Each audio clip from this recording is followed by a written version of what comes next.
जिस तरह किसान आंदोलन का जो है झारखंड में नेतृत्व आप कर रहे हैं और लगातार महंगाई बढ़ रहा है, पेट्रोल हो, गैस का भी दाम पिछले दिनों बढ़ा है, कैसे देख रहे हैं इसको?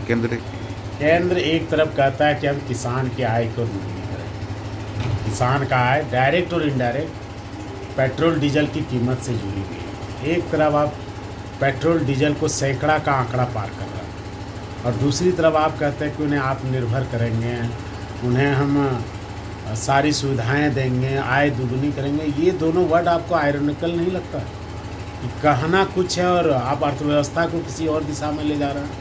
यदि रेवेन्यू कलेक्शन करना आपकी मजबूरी ही है तो उन चीज़ों को, जिन चीज़ों की आदत आप लोगों को लगा चुके हैं, सब्सिडी पर आपने गैस सिलेंडर दिया, लेकिन आज गैस सिलेंडर कहाँ पहुँच गया?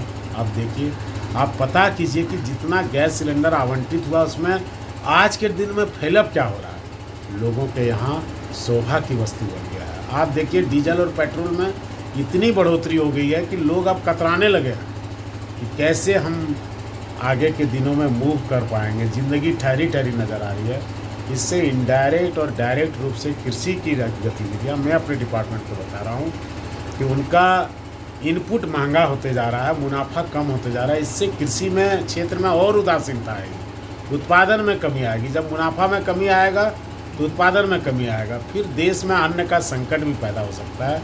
इसलिए केंद्र सरकार से हम मांग करेंगे कि कम से कम, हालात को हम भी समझते हैं, गैर जिम्मेदाराना बयान नहीं देना चाहते, लेकिन कृषि कार्य के लिए आप सब्सिडी तय कीजिए। आप यदि कहते हैं कि हम किसानों को सम्मानजनक स्थिति में ले जाना चाहते हैं, और जो लोग, विपक्ष के लोग ये कहते हैं कि राज्य सरकार चाहे तो कम कर सकती है, तो मैं बिहार जाता हूँ, मैं उत्तर प्रदेश जाता हूँ जहाँ उनकी सरकार है, वो बता दें वहाँ की राज्य सरकारों ने क्या उपाय बताया है। आप अपने घर को नहीं झांकते, शीशे के घर में रख के दूसरे के घर पे पत्थर फेंकते हैं। ये बेवकूफ़ बनाने वाली बात नहीं है। ये समय है कि साथ मिलकर विचार कर कर देश में जो आर्थिक संकट, आर्थिक आपातकाल आया है, इससे कैसे निपटें। इसके लिए ज़रूरी नहीं कि जो हमें, जो गरीब का, मध्यम वर्ग का नेसेसरी है, पेट्रोल, डीजल, गैस सभी वर्गों के लिए नेसेसरी है, जिसकी आदत लोगों की लगभग पड़ चुकी है,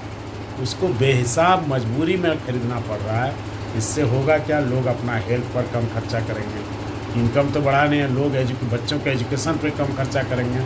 आने वाले पीढ़ियों पर, दशक पर इसका प्रभाव पड़ेगा और भारत जो विकसित से, विकासशील से विकसित होने का सपना देखता है, वो सपना और एक दशक के लिए टूटता हुआ नजर आएगा। कांग्रेस जैसे लगातार कार्यक्रम कर रही है महंगाई को लेकर के, और आज आप धरना पे भी बैठ रहे हैं, मतलब इस आंदोलन को कहाँ तक लेके जाइएगा आप लोग? एक बात हम बताते हैं, लोकतंत्र में ये कहा जाता है कि यदि सत्ता पक्ष बिना मशविरा किए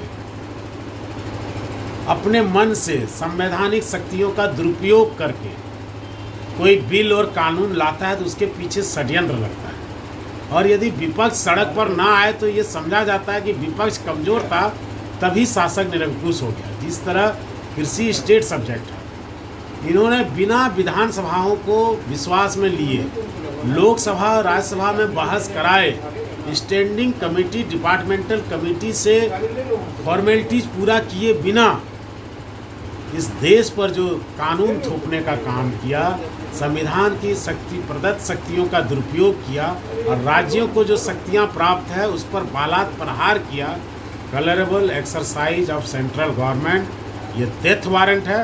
और इसके लिए हम जब तक किसानों के हितों की रक्षा के लिए इस कानून को वापस नहीं कराते, इस तरह के चरणबद्ध आंदोलन चलते रहेंगे। दिल्ली के सरहदों पर जिन किसानों ने इस आंदोलन को जिंदा रखने में अपनी जान गंवाई, शहादत दी, उनके सम्मान में पूरा देश खड़ा है। भ्रामक ये न्यूज़ फैलाया जाता है कि यह सिर्फ दिल्ली की सरहदों पर ही फैला है। आके झारखंड के संथाल को देखिए या हजारीबाग को देखिए, आने वाले दिनों में पलामू, लोहरदगा या चाईबासा को आप देखिए, कैसे किसानों की महापंचायतें लग रही हैं, कैसे लोग स्वतः लाखों की संख्या में जुट रहे हैं, कैसे लोग ये जानना चाह रहे हैं कि आखिर कृषि स्टेट सब्जेक्ट है, आपने इसे देश थोपने का काम क्यों किया। आप आखिर कौन से मसौदे हैं, कौन से वो पन्ने हैं जिसको आपको डर लगता है कि बहस के दरमियान खुल जाएंगे और आपके मन से मंसूबे जनता के सामने आ जाएंगे।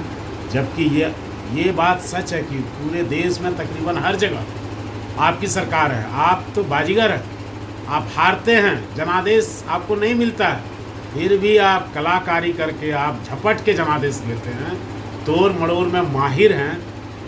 सत्ता जनादेश से मिले या ना मिले, आप हमेशा तिकड़मबाजी में महारत हासिल किए हुए हैं, सत्ता को हर हाल में हासिल करना चाहते हैं। और वैसे में जब सत्ता की चाबी लगभग सभी स्टेटों में आपके पास है, आपने स्टेट की विधानसभाओं को विश्वास में नहीं लिया। साथ ही 22 सालों के आपके पार्टनर शिरोमणि अकाली दल, जिसने आपको सुझाव दिया था कि इस पर एक बार सोच लीजिए, किसान यूनियनों से बात कर लीजिए, आपने उनकी एक न सुनी, सुखविंदर सिंह बादल जी।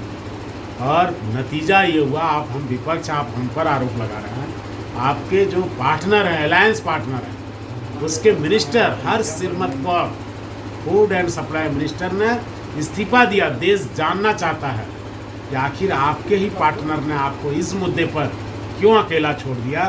कहीं ना कहीं कोई षड्यंत्र है। गांधी, नेहरू, आज़ाद, पटेल, अंबेडकर के देश को उद्योगपतियों के हाथों में बेचे जाने का षड्यंत्र है। 70 सालों में गांधी जी की शहादत या फिर इंदिरा जी की कुर्बानी, राजीव जी का बलिदान आज इस दोहराए पे खड़ा है कि 7 सालों में इन्होंने देश को इस तरह बहसीपने तरीके से प्राइवेट लोगों के हाथ में सौंपने का जो काम करने का प्रयास किया है, वह इस देश की जनता कभी माफ़ नहीं करेगी। पटेल साहब के नाम से स्टैचू बनाने वाले लोग, जिस पटेल के नाम से ऐतिहासिक स्टेडियम था, उस स्टेडियम का नाम बदल के अपना नाम लगवाते हैं। पूरब पश्चिम में अडानी अंबानी का पेविलियन बनाते हैं। ये इस देश की भावना पर चोट है, पटेल का अपमान है और देश की जनता इसे बर्दाश्त नहीं करेगी। न्यूज अपडेट के लिए आप हमारे चैनल को सब्सक्राइब करें। आप हमें फेसबुक और इंस्टाग्राम पर भी फॉलो कर सकते हैं। बने रहे लगातार .in के साथ।